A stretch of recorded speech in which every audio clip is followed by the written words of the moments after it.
15장은 세 번에 나누어서 말씀을 드리게 되겠는데, 그동안 고린도전서 1장부터 14장까지는 우리가 예수님을 믿고 정말 거듭난 그리스도인이라면 삶이 달라야 한다는 것에 대한 말씀을 사도 바울이 계속하고 계십니다.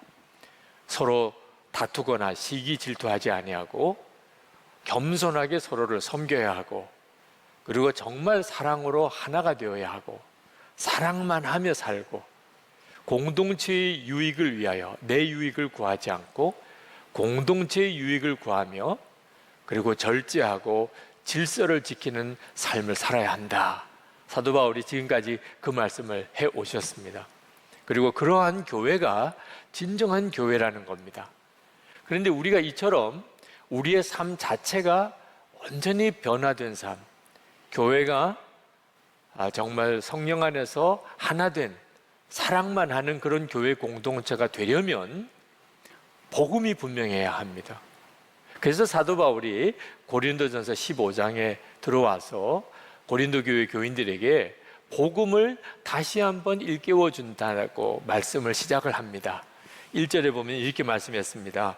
형제 자매 여러분, 내가 여러분에게 전한 복음을 일깨워 드립니다. 여러분, 복음은 교회에서 가장 많이 사용되는 단어 중에 하나입니다. 아마 가장 많이 들으셨을 겁니다. 그런데 이 복음이 무엇인가? 3절부터 7절까지 사도 바울은 이 복음에 대해서 아주 명확한 정의를 해줍니다.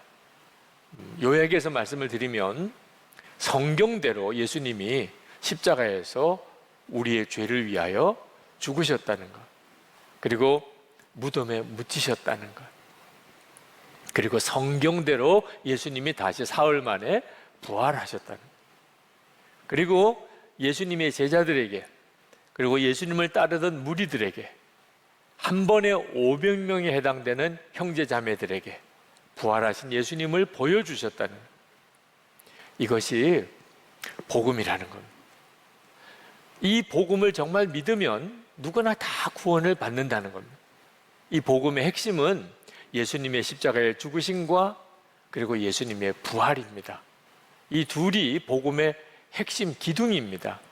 그런데 세상 사람들은 예수님이 실존한 인물이었고, 그리고 예수님이 십자가에 죽었다는 것에 대해서는 다들 인정합니다. 그런데 예수님이 사흘 만에 죽었다가 부활하셨다는 것에 대해서는 믿으려고 하지 않습니다. 그러므로 기독교 신앙의 독특함, 기독교 신앙의 특징, 기독교 신앙의 생명은 예수님의 부활에 있다고 해야 옳겠습니다. 그래서 고린도전서 15장에서 사도 바울이 복음에 대해서 말씀을 하면서 가장 중요하게 다루고 있는 부분이 예수님의 부활입니다. 만약에 예수님이 부활하지 않았다면, 그게 사실이 아니라면 기독교는 무너집니다. 십자가의 구속의 은혜, 속죄의 은혜도 예수님이 부활하지 않았다면 아무 의미가 없게 됩니다. 예수님은 그리스도도 아니니까요. 그러므로 지난 2000년 동안 마귀가 예수님의 부활의 이 신앙을 무너뜨리려고 정말 발악을 했습니다. 예수님의 부활을 전하는 그리스도인과 교인들을, 교회를 핍박했습니다. 예수님의 부활, 그 다 거짓말이다. 시체를 제자들이 훔쳐간 거다. 또는 엉뚱한 다른 무덤 찾아가서 예수님의 시체를 보려고 했었던 거다. 그건 그들이 환상을 본 거다. 그들이 신화를 만들어낸 거다. 여러 가지 이론을 가지고 예수님의 부활을 부정하려고 그렇게 역사했습니다. 그런데 예수님의 부활은 너무나 분명한 사실이었기 때문에 예수님의 부활을 부정하려고, 부인하려고 연구한 사람들 중에 오히려 예수님의 부활에 대한 확신을 가진 사람이 너무나 많이 나왔습니다. 그래서 마귀가 쓴 전략이, 예수님의 부활을 믿어. 그래, 예수님 부활했다고 믿어. 그러나 그냥 교리적으로만 믿어. 이런 전략을 가지고 지금 우리 가운데 예수님의 부활을 그저 형식적인 신앙 또는 교리적인 믿음으로만 가지고 있는 사람이 많이 생기게 된 겁니다. 저는 이 사실이 가장 안타깝습니다. 예수님의 부활은 기독교 신앙의 기본입니다. 그리고 기독교 신앙을 능력 있게 해주는 가장 중요한 원천입니다. 그런데 예수님의 부활을 다 믿는데도 너무나 무기력하게 사는 거예요. 왜 그렇죠? 예수님의 부활 신앙이 무엇인지를 정확히 모르는 겁니다. 저는 어릴 때부터 교회에서 자랐기 때문에 예수님의 부활을 정말 믿었습니다. 하나님이신데 죽었다가 다시 살게 못 하시겠습니까? 그렇게 생각을 했습니다. 그러나 그때 당시에 제 부활 신앙은 그저 부활절 새벽 연합 예배에 참석하는 정도였습니다. 지금 가만히 그 시절을 돌아보면 왜 그렇게 부활절 새벽이 추웠는지 추위에 벌벌 떨었던 기억밖에 없습니다.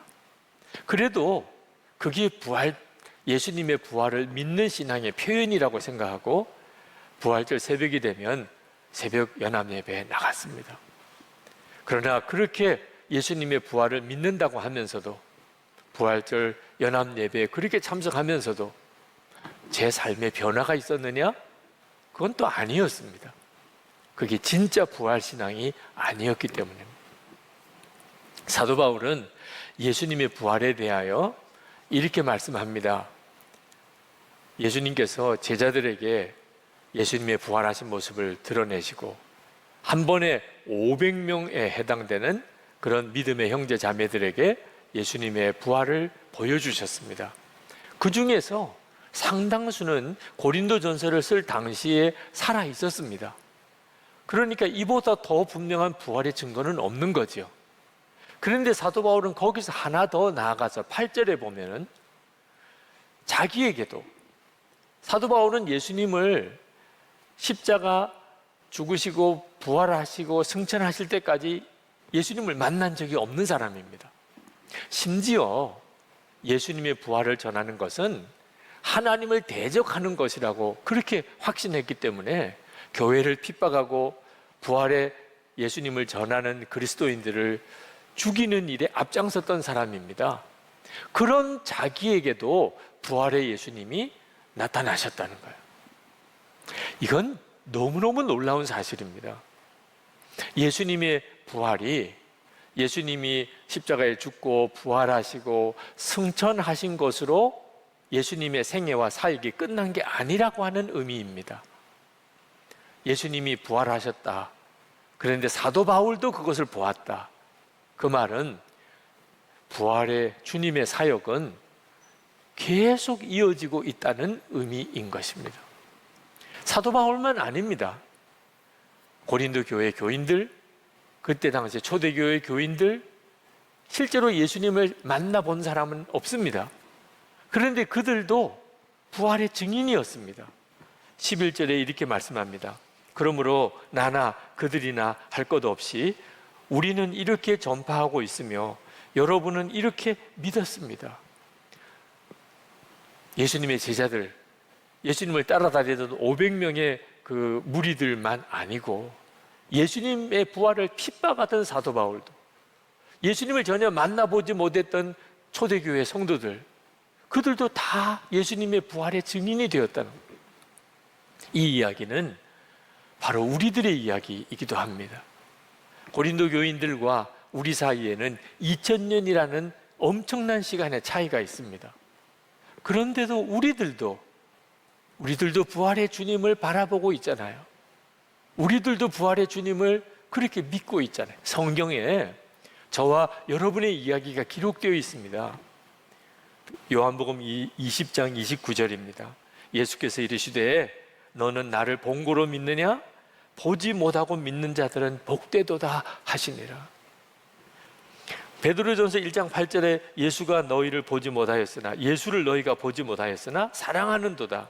이제도 보지 못하나 믿고 말할 수 없는 영광스러운 즐거움으로 기뻐하니. 여러분, 여기에 보지 못하고 믿는 자, 보지 못하였으나 사랑하는 자가 누굽니까? 저와 여러분 아닙니다. 우리는 예수님을 실제로 보지 못했습니다. 그러나 우리는 믿습니다. 그리고 사랑합니다. 이건 정말 놀라운 일이죠. 부활하신 주님은 그저 부활하셨다가 승천하신 거로 끝난 게 아닙니다. 지금도 예수를 믿는 모든 성도들 안에 주님이 오셨습니다. 우리에게 부활의 주님을 바라보라고 하는 것은 예수님이 하셨던 말씀을 그저 기억하라, 예수님의 행적을 한번 묵상하고 그 교훈을 생각하고 그리고 그런 교훈을 가지고서 한번 살아보라, 이런 의미 아닙니다. 예수님은 진짜 우리와 함께 계시고 우리가 그 주님을 바라볼 수 있다는 겁니다. 예수님은 십자가에 죽으시고 사흘 만에 부활하신 다음 그리고 40일 이후에 승천하셨습니다. 하나님의 보좌의 우편에 계십니다. 그리고 이제 때가 되면 재림에 오셔서 세상을 심판하시고 하나님의 나라가 이 땅에 이루어지게 될 겁니다. 그러나 그 예수님은 오순절 마가다락방 120문도에게 성령이 임하실 때 그들 안에 성령으로 임하셨습니다. 우리에게도 똑같습니다. 우리가 예수님을 영접하면 우리 안에 부활의 주님이 우리의 생명이 되셔서 우리 안에 임하셔서 우리의 삶 전체를 뒤바꾸십니다. 성경이 말씀하고 있습니다. 고린도후서 13장 5절 말씀입니다. 너희는 믿음 안에 있는가? 너희 자신을 시험하고 너희 자신을 확증하라. 예수 그리스도께서 너희 안에 계신 줄을 너희가 스스로 알지 못하느냐?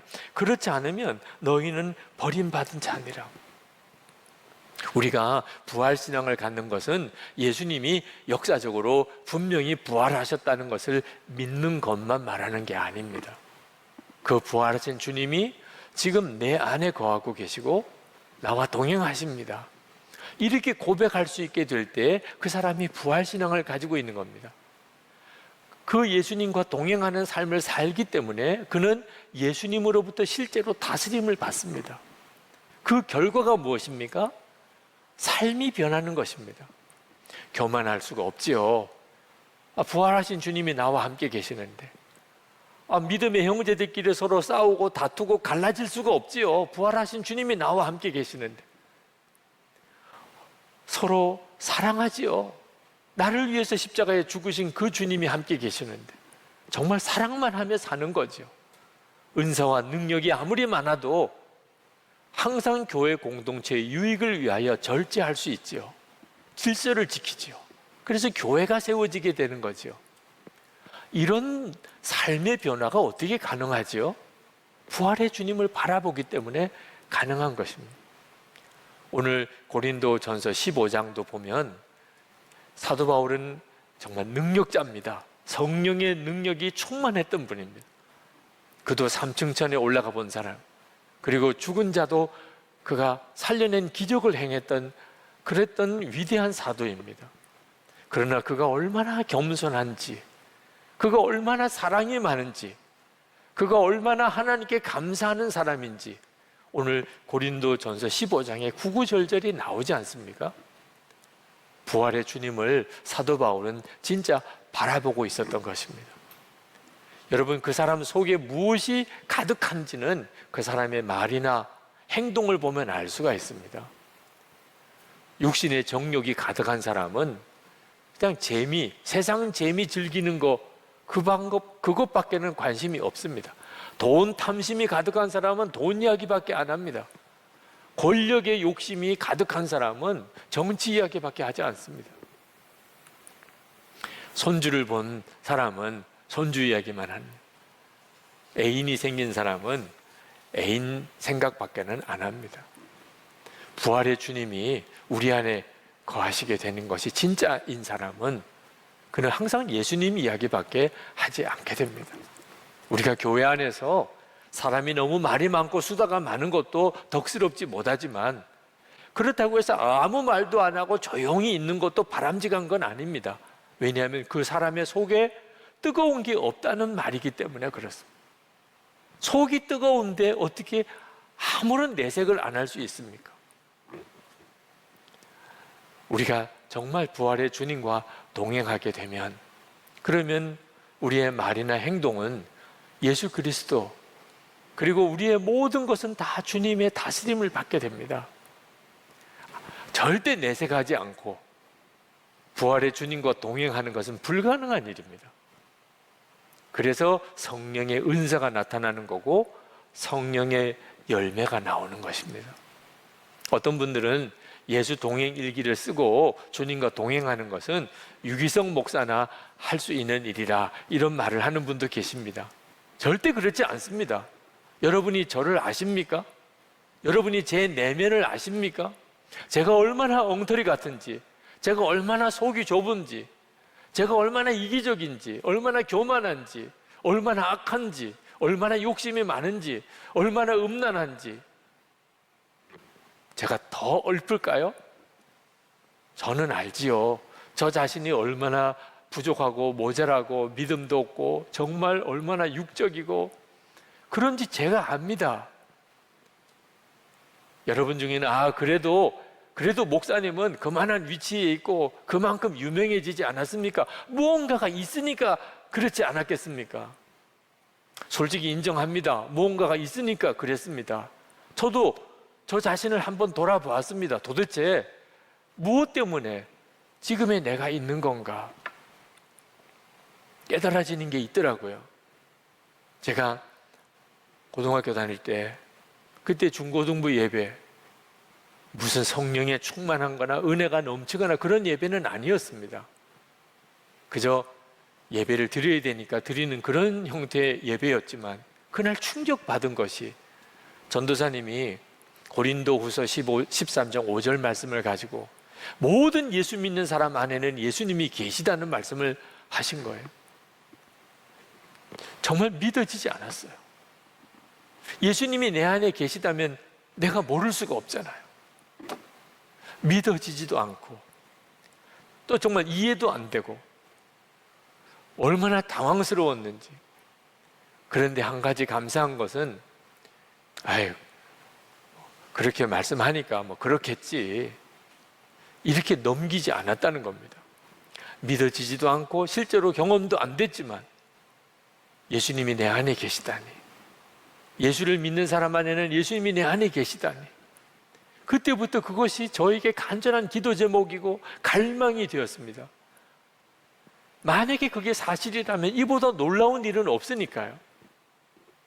저는 예수님을 바라볼 때 먼 하늘을 보지 않았습니다. 모든 예수 믿는 사람 안에 예수님이 와 계시다면, 그렇다면 내 안에 계신 게 아니겠는가? 주님, 제가 그 주님을 만나고 싶습니다. 제가 그 주님을 체험하고 싶습니다. 그게 그때부터 시작된 제 갈망이었고, 그게 바로 지금의 나를 여기 이 자리에 있게 한 것입니다. 여러분, 성경을 읽을 때 다 이해가 되십니까? 다 믿어지십니까? 그럴 때 어떻게 하십니까? 어떻게 이거 다 믿어? 어떻게 이게 다 이해가 돼? 이렇게 하시면 안 된다는 겁니다. 하나님이 말씀하신 것은 어느 하나도 거짓이 없습니다. 우리가 실제로 누려지니까 말씀하신 겁니다. 기도하실 때 하나님, 이 말씀이 내게 체험되게 해주세요. 이 말씀이 내게 이루어지게 해주세요. 그게 말씀 기도죠. 그러면 반드시 성경에 있는 그대로 살아계신 하나님을 체험하게 됩니다. 사도 바울은 하나님의 은혜로 살았다고 고백을 했습니다. 10절에 나는 하나님의 은혜로 오늘의 내가 되었습니다. 나에게 베풀어 주신 하나님의 은혜는 헛되지 않았습니다. 나는 사도들 가운데 어느 누구보다도 더 열심히 일하였습니다. 사도 바울은 자기가 지금 있는 것이 하나님의 은혜 때문에 됐다는 거예요. 무슨 은혜를 받은 겁니까? 사도 바울이 자기 입으로 고백했어요. 나와 함께 하신 하나님의 은혜라. 바로 부활의 주님이 자기와 함께하고 그 주님과 동행하는 은혜라는 말 아닙니까? 부활의 주님과 동행하는 은혜 때문에 그렇게 됐다는 겁니다. 유명한 갈라디아서 2장 20절 말씀, 부활의 주님과 동행하는 은혜의 고백입니다. 내가 그리스도와 함께 십자가에 못 박혔나니 그런즉 이제는 내가 사는 것이 아니요 오직 내 안에 그리스도께서 사시는 것이라. 이제 내가 육체 가운데 사는 것은 나를 사랑하사 나를 위하여 자기 자신을 버리신 하나님의 아들, 부활의 주님이시죠. 그 하나님의 아들을 믿는 믿음 가운데 안에서 사는 것이라. 예수님께서 부활 승천하시면서 제자들에게 하신 약속이 있으시잖아요. 마태복음 28장 20절에 볼지어다 내가 세상 끝날까지 너희와 항상 함께 있으리라. 이 말씀이 사도 바울에게 그대로 이루어진 거예요. 이것이 사도 바울이 받은 은혜입니다. 이것이 진짜 부활신앙이에요. 여러분, 무슨 일이 있어도 부활의 주님을 바라보고 살아야 합니다. 이것이 우리가 어떤 어려운 일을 만나도 우리를 능히 이기게 해 주시는 거예요. 부활의 주님과 동행하면 좋은 일만 생기나요? 그렇지 않습니다. 어려운 일도 오고 때때로 슬픈 일도 겪어야 되고 어떤 때는 좌절을 겪을 일도 있습니다. 그러면 부활의 주님과 동행하는 것이 왜 은혜가 됩니까? 아니, 여러분, 아무리 힘든 일, 슬픈 일, 좌절이 오는 일이 있다 하더라도 부활의 주님과 함께 그 일을 겪는다는 것은 얼마나 놀라운 일인가 말입니다. 어린 아들이 아버지 손을 붙잡으면 무서울 게 뭐가 있습니까? 정말 우리가 그렇잖아요. 부활의 주님과 함께 어려운 일, 난감한 상황, 슬픔의 골짜기를 지나갈 때도 주님과 함께만 할 수 있다면 걱정할 게 뭐가 있습니까? 여러분이 하루를 살아도 정말 부활의 주님과 함께 그 주님을 바라보고 살아야 합니다. 저는 정말 놀라운 환상 같은 꿈을 꿔요. 우리 교회 교우들이 다 부활의 주님과만 동행하는 삶을 사는, 우리 교우들이 가정에서나 직장에서나 교회 공동체 안에서나 어디서나 부활의 주님과만 동행하는 삶을 사는, 그러면 도대체 성도들의 삶에 우리 교회에 어떤 일이 일어날 것인가? 이건 정말 놀라운 환상과 같은 꿈이 아닐 수가 없습니다. 코로나19 확산 때문에 여러 가지로 힘들고 두려운 일이 계속 우리 마음에 일어납니다. 어떻게 하지? 어떻게 살 수 있을까? 우리가 이 어려운 상황을 견뎌낼 수 있을까? 주님은 말씀하시더라고요. 왜 그런 걱정을 하느냐? 우리가 할 일은 오직 하나, 어떻게 하면 나와 함께 하시는 그 부활의 주님을 기쁘시게 해드릴 수 있을까? 그 생각만 하라는 거예요. 그게 정말 옳잖아요. 부활의 주님, 세상보다 크신 부활의 주님이 함께 계신데 도대체 어떻게 하면 살 수 있을까? 어떻게 이 두려운 일을 지나갈 수 있을까? 그러면 그게 믿는 겁니까? 어떤 일이 닥치든 무슨 일을 만나든 어떻게 하면 주님을 기쁘시게 해드릴 수 있을까? 우리는 그것만 생각하면 됩니다. 그 다음에는 주님이 다 책임지시고 역사하시는 거예요. 우리가 다 그 경험을 하게 됩니다. 사랑만 하며 사는 이유도 주님이 기뻐하시니까. 우리가 겸손하게 다른 사람을 섬기는 거, 그걸 주님이 기뻐하시니까. 우리가 어떻든지 절제하고 질서를 지키면서 교회 공동체를 세우려고 하는 거, 그걸 주님이 기뻐하시니까. 어떻든지 돕고 베푸는 일, 그걸 왜 합니까? 그걸 주님이 기뻐하시니까. 그 다음엔 주님이 책임지시는 거예요. 앞으로 별의별 일이 다 있을 겁니다. 그러나 아무 상관없습니다. 부활의 주님이 우리와 함께 계시니까 우리는 그냥 그 주님만 붙잡고 갈 겁니다. 우리의 마음의 소원은 하나밖에 없습니다. 어떻게 하면 주님을 기쁘시게 해드릴 수 있을까? 이 상황에서 주님이 어떻게 하는 걸 기뻐하실까? 그렇게 하며 사십시다. 그러면 우리도 사도 바울처럼 모든 것이 하나님의 은혜였습니다, 이렇게 고백하게 될 것입니다. 우리 기도합시다. 주님, 정말 주님만 바라보고 삽니다. 그렇게 살 겁니다. 어떻게 하면 주님을 기쁘시게 할 수 있는 건가? 그 생각만 하겠습니다. 주님이 역사해 주소서. 우리의 눈을 열어 주소서. 그리고 사도 바울처럼 모든 것이 하나님의 은혜라. 하나님의 은혜로 지금 내가 되어 있다고 우리도 그렇게 고백하게 해 주시옵소서. 우리도 살고 우리 가족도 우리 교회도 나라도 살게 해 주소서.